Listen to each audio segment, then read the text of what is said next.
Shabbat Shalom. I grew up in the Bronx in the heyday of the doo-wop era. Now that was music.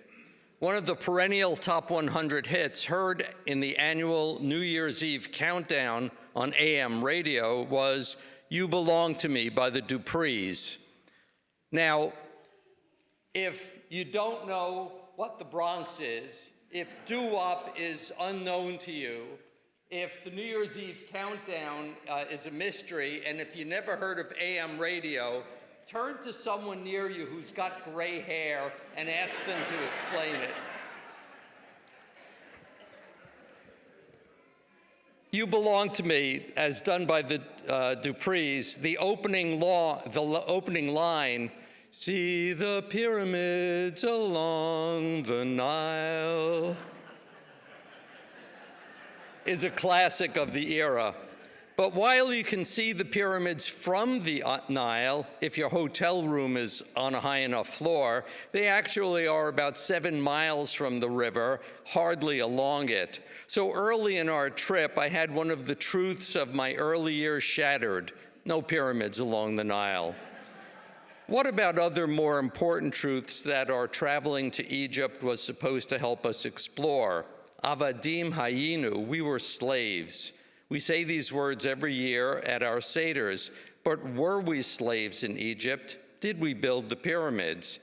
And was the heretic pharaoh Akhenaten, during whose 17-year reign monotheism was tried in Egypt, the source of the Hebrews' idea of one God? The answers seem to be no, no, and who knows? The Great Pyramids were over 1,000 years old when our ancestors, if they ever were in Egypt, were there.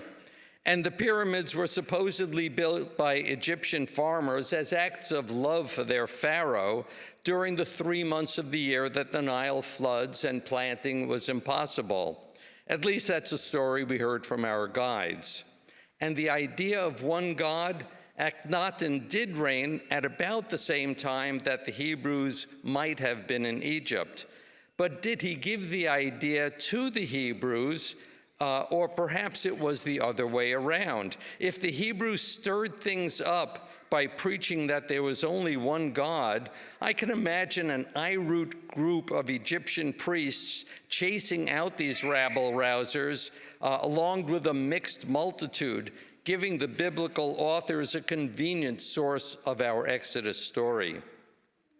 Ultimately, does it matter to me? I see the Torah as a great story, firmly rooted in a place, in a time, and using as a backdrop real people and real locations. The validity of the story is not relevant in order for the message of the story to have meaning and importance. See the pyramids along the Nile, watch the sunrise on a tropic isle. Just remember, darling, all the while, you belong to me. The beauty of those lyrics remain regardless of where the pyramids are.